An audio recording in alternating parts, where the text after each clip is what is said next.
Почитувана министерке Царовска, почитувани министри овде присутни, генерален секретар на влада, државни секретари имаме, народниот правобранител, почитуван председателя на координативното тело, членови на телото за спроведувањето на конвенцијата за лица со попреченост во Обединетите нации, представници на граѓанските организации, почитувани присутни. Дозволете ми да започнам со изрази на благодарност за поканата да бидам дел од овој свечен момент од основањето на Националното координативно тело за имплементација на Конвенцијата на Обединетите нации за правата на лицата со попреченост во Република Македонија. Овој свечен чин и обврска доаѓаат како следен важен чекор во воспоставувањето на националната организациона структура за реализација на принципите на Конвенцијата на Обединетите нации за правата на лицата со попреченост, што нашата земја ратификуваше уште во 2011 година. За жал, досегашната гарнитура не покажа доблест да го започне спроведувањето на одредбите од Конвенцијата, чија првенствена цел е да воспостави рамка, вклучувајќи и независни механизми за промовирање, заштита и следење на спроведувањето на оваа конвенција,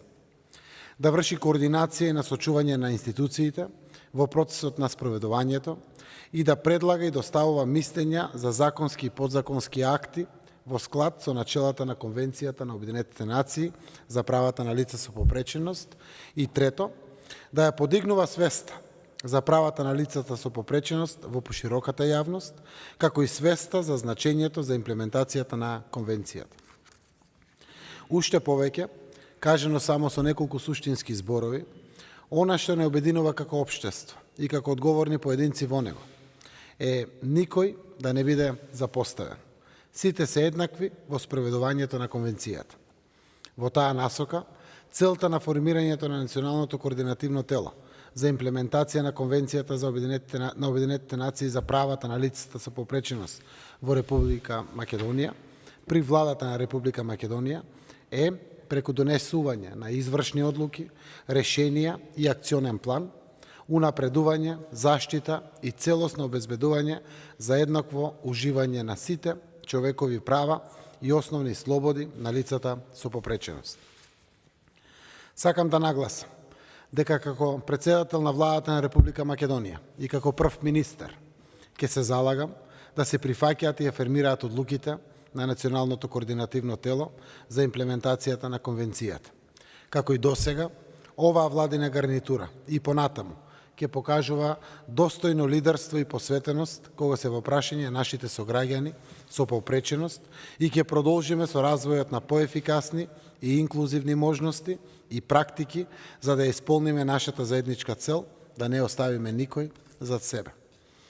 Ја користам оваа можност и да ги повикам сите општествени институции, граѓански организации за грижа за лицата со попреченост.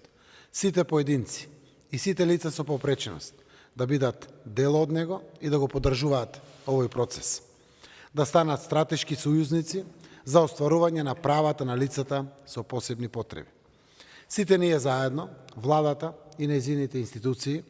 и лицата со попреченост имаме незаменливи улоги во остварувањето на правата на лицата со посебни потреби. Само ако работиме заедно на остварувањето на Конвенцијата на Обединетите нации за правата на лицата со попреченост, ќе можеме да изградиме општество кој ги вклучува сите луѓе и кој на тој начин ќе ја исполнат големата заедничка цел, да не оставиме никого зад себе. Благодарам.